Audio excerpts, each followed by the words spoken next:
Hello students, ओझा academy में आपका फिर से एक बार स्वागत है। आज हम पढ़ेंगे अटॉर्नी जनरल। पिछली वीडियो में भी मैंने पढ़ाया था आप लोगों को अटॉर्नी जनरल के बारे में, जिसमें हम लोगों ने अटॉर्नी जनरल के बारे में चर्चाएं की थी कि महान न्यायवादी क्या होता है, इसका अपॉइंटमेंट को लेकर के चर्चा की थी, इसके क्वालिफिकेशन को लेकर के चर्चा की थी।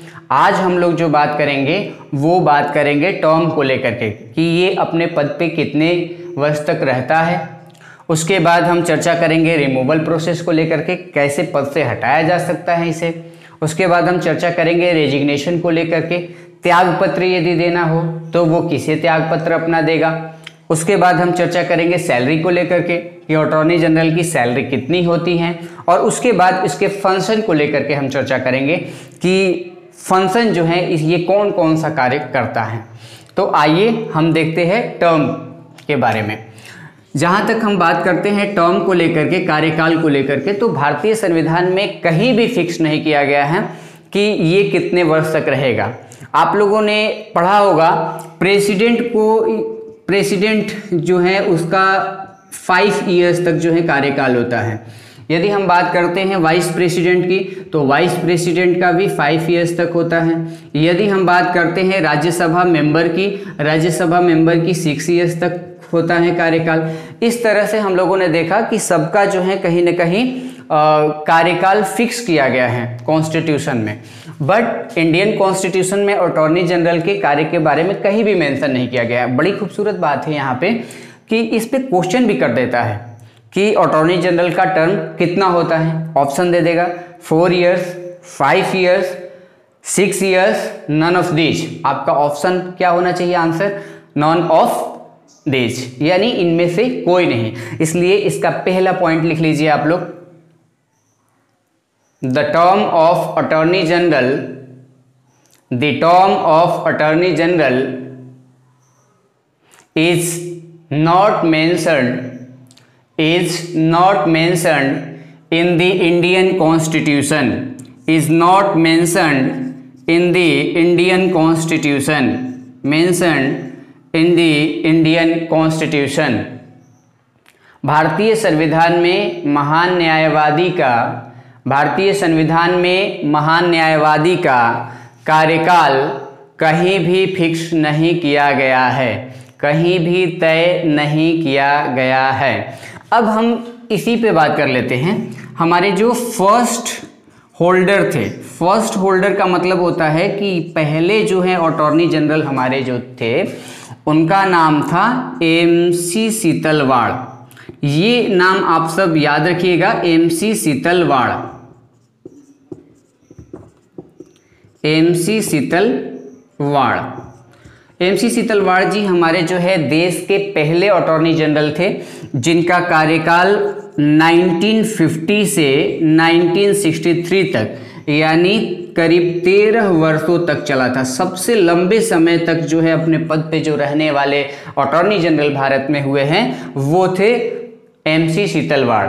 अब हम बात कर लेते हैं, कभी ये भी पूछ देता है कि भारत में वो कौन से अटॉर्नी जनरल हैं जो सबसे ज़्यादा दिनों तक अपने पद पे रहे। तो पहला नाम लिया जा सकता है MC सीतलवाड़ का, और दूसरे नंबर पे यदि पूछ दे कि दूसरे नंबर पे वो कौन से अटॉर्नी जनरल हैं जो सबसे ज़्यादा दिन तक अपने पद पे बने रहे, उनका नाम है नीरज डे। आप सब याद रखें ना इस नाम को, नीरज डे।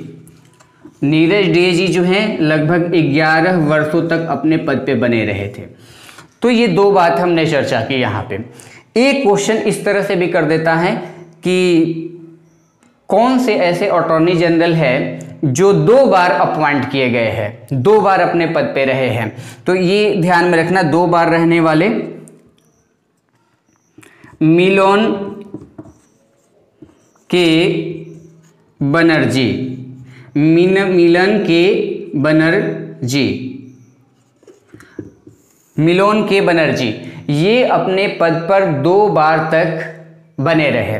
तो यहां से 3 क्वेश्चन आ सकता है। पहला कि attorney general, first attorney general कौन थे? MC सीतलवाड़। दूसरा क्वेश्चन कर सकता है कि सबसे ज्यादा दिन तक अपने पद पे रहने वाले कौन से अटॉर्नी जनरल रहे? 13 वर्षों तक नीरज डे। और ये क्वेश्चन कर सकता है कि 2 बार रीअपॉइंटमेंट किसका हुआ था, 2 बार अपने पद पर कौन बने रहे, तो उनका नाम होगा मिलन कुमार बनर्जी।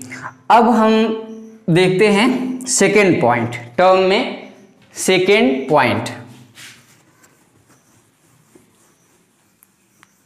सेकेंड पॉइंट है कि जो अटॉर्नी जनरल होता है वो राष्ट्रपति के प्रसाद पर्यंत अपना पद धारण करता है, जिसे इंग्लिश में हम बोलते हैं प्लेजर ऑफ द प्रेसिडेंट।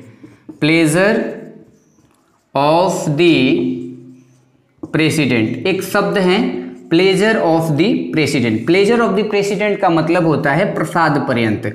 अब ये थोड़ा सा डिफिकल्ट वर्ड है, प्रसाद पर्यंत।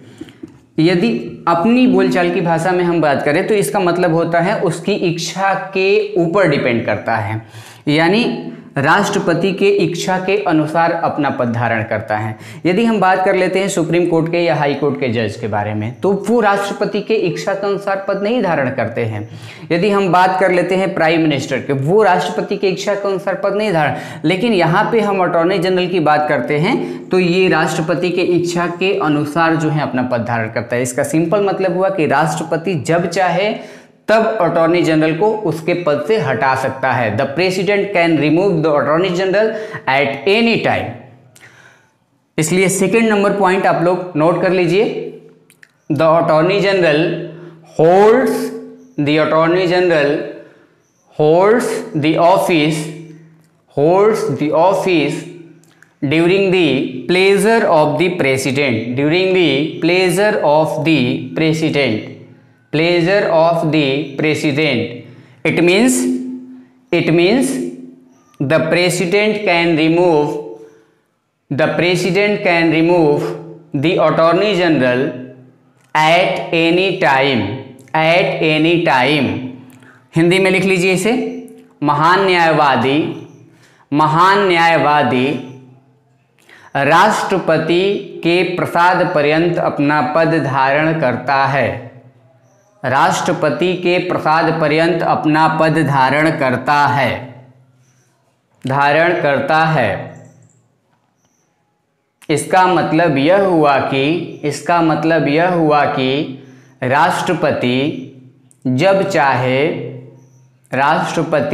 चाहे अटॉर्नी जनरल को, महान न्यायवादी को उसके पद से हटा सकता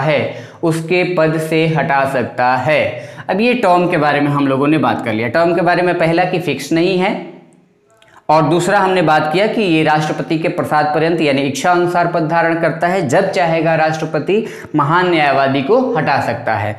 अब हम बात करते हैं सेकेंड नंबर पॉइंट, रिमूवल को लेकर के। आखिर कैसे महान न्यायवादी को हटाया जाएगा, तो इसके लिए कोई प्रोसेस नहीं है। जैसे कि हम बात करते हैं यदि राष्ट्रपति को हटाने के बारे में, तो राष्ट्रपति को हटाने के लिए महाभियोग प्रस्ताव लाया जाता है, इम्पीचमेंट प्रोसीजर को लाया जाता है, इम्पीचमेंट चलाया जाता है पार्लियामेंट में। यदि हम बात करते हैं सुप्रीम कोर्ट या हाई कोर्ट के जज को हटाने के लिए, तो उसके लिए भी महाभियोग प्रस्ताव लाया जाता है, जो पार्लियामेंट में लाया जाता है। लेकिन अटॉर्नी जनरल के लिए कोई प्रस्ताव लोकसभा या राज्यसभा में नहीं लाया जाएगा। इसके लिए सिंपल है कि इसका अपॉइंटमेंट राष्ट्रपति ने किया था। किसकी सिफारिश पे किया था, हमने पिछले वीडियो में बताया था आप लोगों को, काउंसिल ऑफ मिनिस्टर का मतलब होता है मंत्रिपरिषद की सलाह पे। तो हटाना भी होगा तो राष्ट्रपति ही हटाएगा, प्रेसिडेंट ही हटाएगा। लेकिन किसकी सलाह पर हटाएगा, काउंसिल ऑफ मिनिस्टर की सलाह पर हटाएगा। इसलिए फर्स्ट पॉइंट नोट कीजिए आप सब, the attorney general is removed by the president of India. महान न्यायवादी को भारत का राष्ट्रपति हटा सकता है। भारत के राष्ट्रपति द्वारा हटाया जाता है। तो रिमूवल में हमने पहला पॉइंट तो ये पढ़ लिया कि जब भी अटॉर्नी जनरल को, एजीआई को जो है हटाएगा, वो कौन हटाएगा, प्रेसिडेंट हटाएगा।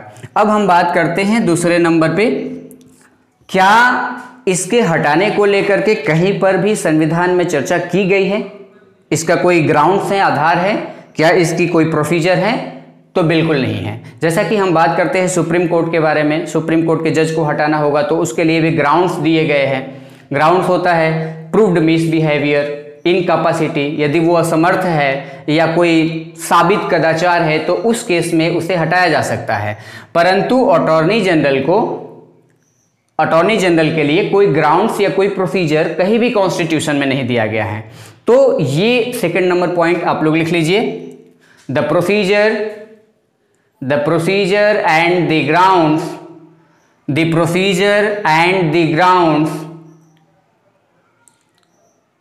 of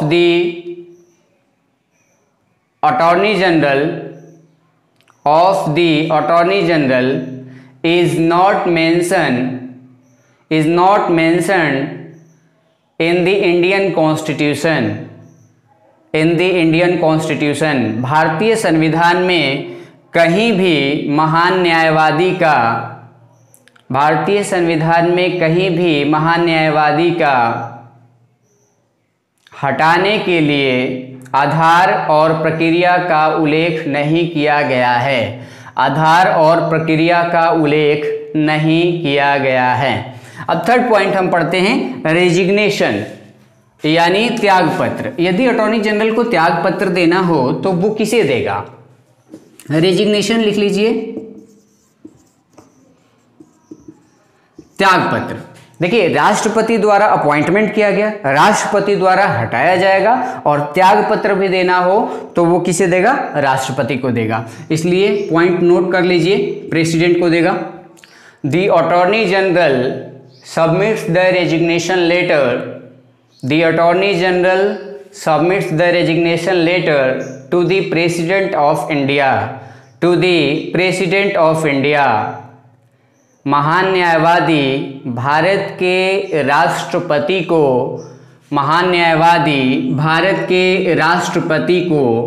अपना त्यागपत्र सौंपता है। अब चलिए, रेजिग्नेशन हमने पढ़ लिया। अब पढ़ते हैं सैलरी के बारे में। सैलरी कितनी होगी? देखिए, जहां तक हम सैलरी की बात करते हैं तो सैलरी को डिसाइड करेगा भारत का राष्ट्रपति, लेकिन इसकी सैलरी के बारे में भी कहीं भी कोई मेंशन नहीं है। हाँ, बस इतना जरूर कहा गया है कि भारत के सर्वोच्च न्यायालय के न्यायाधीशों का जो वेतन होगा वही वेतन भारत के महान न्यायवादी को दिया जाएगा। इसलिए ये ध्यान में रखना है, सैलरी भारत के सर्वोच्च न्यायालय के जो जजों को मिलेगा वही महान न्यायवादी को भी मिलेगा। तो हम बात कर लेते हैं, सुप्रीम कोर्ट के जो जज होते हैं उसकी सैलरी है 2.5 लाख रुपए पर मंथ। तो इसको कितना मिलेगा? 2.5 लाख रुपए पर मंथ। इसलिए फर्स्ट पॉइंट लिख लीजिए, 2.5 lakh rupees per month, 2.5 lakh rupees per month. अब नीचे हेडिंग दीजिए, the salary of the attorney general is decided by the President of India।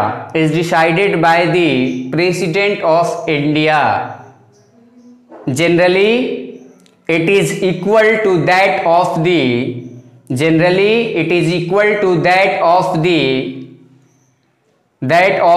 salary of the Supreme Court judge। लिख लीजिए, हिंदी में इसे लिख लीजिए, महान न्यायवादी के वेतन का निर्धारण भारत के राष्ट्रपति द्वारा किया जाएगा।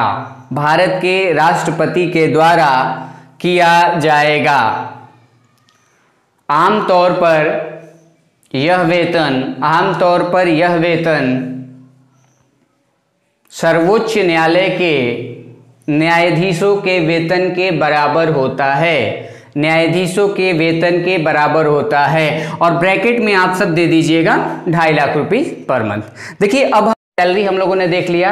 आज हम लोगों ने पढ़ा टर्म के बारे में, उसके बाद पढ़ा रिमूवल के बारे में, और उसके बाद पढ़ा रेजिग्नेशन कैसे किसको त्यागपत्र देगा, और उसके बाद हम लोगों ने लास्ट में देखा सैलरी के बारे में।